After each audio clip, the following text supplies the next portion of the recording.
Hi, I'm Dr. Phil, and I'd like to explain that I can serve as a metaphor for the new direction of the Republican Party. Think of me as the perfect representation of where the GOP is headed next. Still don't get it? Fine. Here's the meat and potatoes truth. If you're looking for the blueprint, you're staring at it. I don't coddle. I don't apologize. And I sure as hell don't ask permission before turning train wrecks into primetime profit. That's not cruelty. That's capitalism with its boots on. For years, you've seen me as the rational, well-meaning guy, right? The Southern gentleman with the way I talk. That folksy act, slow talk, down-home wisdom, had you convinced I was harmless, trustworthy? The concerned listener, the I'm just like y'all routine? Too late now. Trust was the lure, and you, hooked, gutted, and laid bare.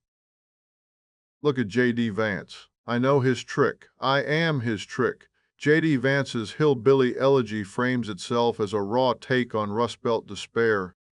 That's working in the same way as my accent does. Oh, J.D. Vance is so relatable.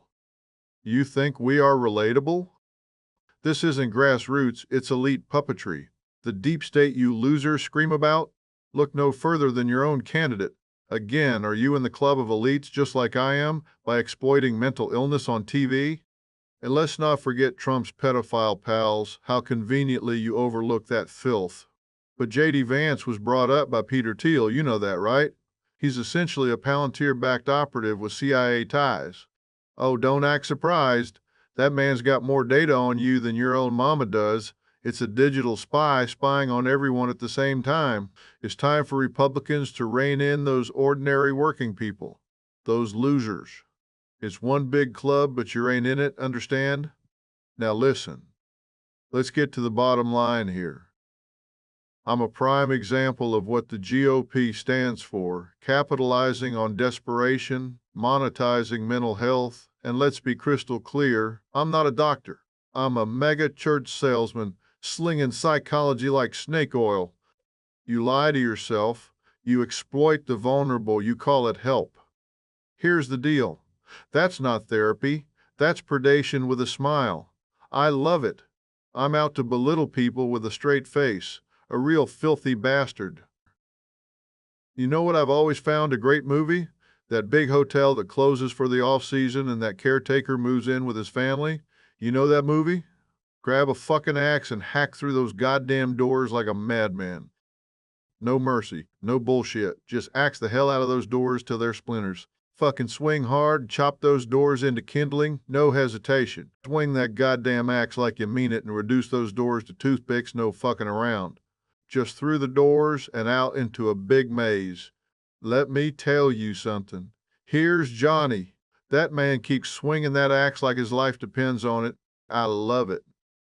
Who would have thought I could profit from this movie with that crazy woman? Damn fucking sure, GOP style. No government interference, just cash in. Now let me tell you what America needs to hear, Shelley Duvall. Bless her heart, she was tighter than a banjo string by the end, and those bug-eyed stares weren't just acting. That was a woman coming apart at the seams. She was good for promotion. Exploited the hell out of her. Popeye's wide shut, shall we say. That wasn't method acting. That was a full-blown emotional tailspin.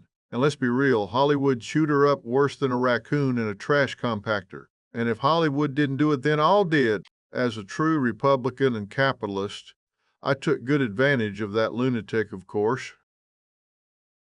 Now listen close. Those Popeyes, that's what happens when the lights are on but nobody's home. She wasn't just playing crazy, she was drowning in it. That's why I am a Republican. And folks at home, that's entertainment. That's what all those nice people want to see, how I abuse that old fool. Bless your heart if you think the government should step in. She was even crazier than Roseanne Barr. That movie star fat old crazy bitch. Shelley, sugar, America's heart's breaking for you. But let's be real, your mind's a yard sale of crazy, and I'm here to monetize the hell out of it. Y'all keep calling this exploitation. I call it freedom. No nanny state regulators telling me to get her help. No government interference, that's communism. Help's expensive, folks. But viral clips? Those pay for my third Gulf Stream. This is capitalism, baby. If mental illness is profitable, that's the patriotic thing to milk it dry. And besides that banger from the show with Shelley Duvall, there was always Britney Spears. Britney Spears! Her old man, Britney Spears' dad, was totally fucking up his own kid's head, batshit crazy like. Holy fuck, it was so messed up, I had to feature that psychodrama on my show. For me, that is what America stands for. Sheared her down to raw scalp, glaring like a peeled egg, glossy as a fucking marble. My show wasn't complete without her. You know what I would have loved, because that was such a story too. Amy Winehouse. Let me tell you something, you soft-handed do-gooders. Amy Winehouse was a goddamn gold mine wrapped in smudged eyeliner and a whiskey-soaked scream. That train wreck? Pure ratings, gasoline. I'd have had her on stage right before the coffin slammed shut. Let America see those cracked-out pupils dilating one last time while some suit from the FCC clutches his pearls. Let me be real with you. Candace Owens isn't just pushing buttons. She's playing piano on Erica Kirk's last nerve. That woman? Here's the hard truth. Erica's drowning in her own circus, and Candace owns the big top.